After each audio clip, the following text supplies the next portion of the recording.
But just who is this man, Bob?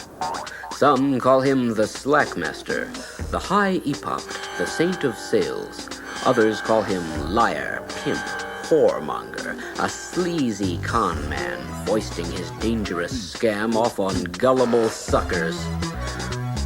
Well, dear friend, J.R. Bob Dobbs isn't some outmoded, overused deity from ancient fairy tales, but a living, bleeding deity for today, the divinely appointed messenger of Slack, the mystic super salesman upon whose wheeling and dealing skills the fate of the universe hinges. He can sell you anything, and I bought it. And I tell you what, that fly will buy that mound of shit from Bob. Bob's wonderful. I mean, Bob's,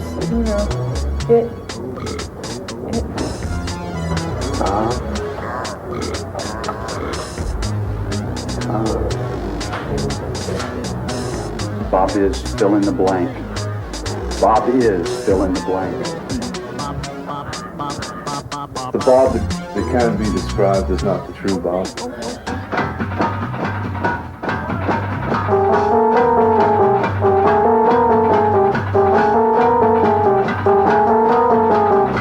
He's a trickster. Obviously, look at his face, and you could just see, what's behind that smile. What's in the pipe that he's smoking, and what is this game that Bob Dobbs represents. Let me tell you the story of J.R. Bob Dobbs, bred of man in Yeti.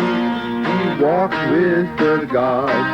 He wore a silly grin and he smoked a stupid pipe. He fought the conspiracy every day of his life. He whipped the stench of many a man, fathered many children with his mighty glance. He founded the religion in which we all believe, brought us all the slack that everybody needs. Born to humble parents somewhere in the Midwest, the child Bob experienced a traumatic, close encounter with a UFO at the age of 3. Soon thereafter, he began to exhibit strange powers of persuasion. By age 6, he had made his first million, almost by accident. In college, he met and married his first and still his primary wife, Connie, who is now revered by female subgenii as the blessed anti-virgin. With Connie's encouragement, the young Dobbs became a salesman of legendary, almost frightening abilities, known to his peers as the man who could sell anything. He worked his way up to the very top of the conspiracy ladder and might have stayed there. But late one night in 1953, while working on an amateur television of his own design, an event occurred which was to become a milestone on man's mind path to Slack. He was suddenly seized up in the spirit by the hand of Jehovah One itself, the cosmic puppeteer of the Old Testament, the wrathful alien space god from some corporate sin galaxy. In this timeless moment, which we call the divine immaculation of the Bob, Dobbs received the first of countless brain-curdling pronouncements which form the sacred prescriptures of the Church. He was shown a vision, a world where all humanity was equally wealthy, rich beyond imagining, but without working. This experience, combined with his UFO-given sales magic, led him inevitably into the religion field. He quickly discovered the golden rule embodied in his classic saying, "They'll pay to know what they really think." The true subgenius can learn to think for himself, but only Bob can show him how.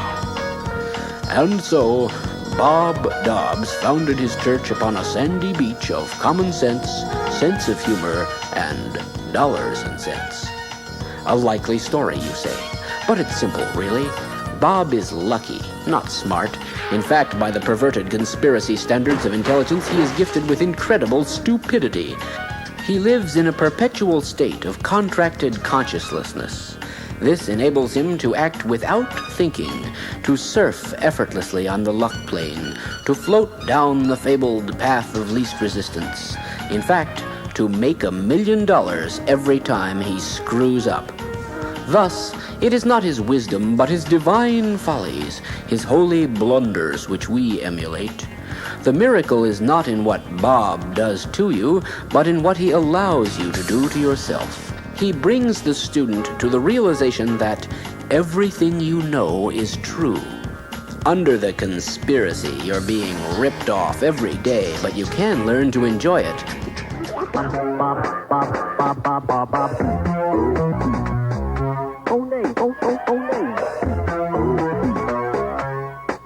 Big man. Bob.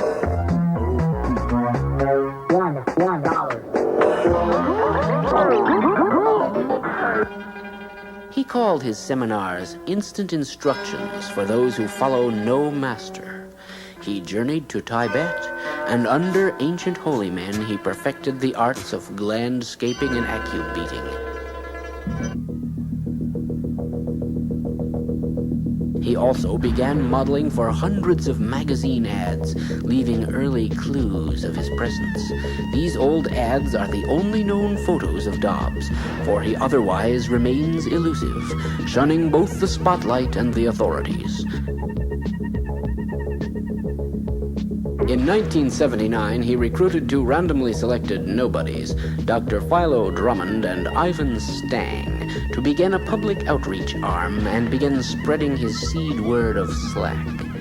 Well, basically, the church is so omnipervasive and so full that we could not possibly get into the dogma in any less than 3 or 4 hours. This will outline everything, clear and concise detail, easy to read, keep it near you, and we promise that any answers that you need will be found in this little handy little pamphlet right here. $1 for salvation. $1.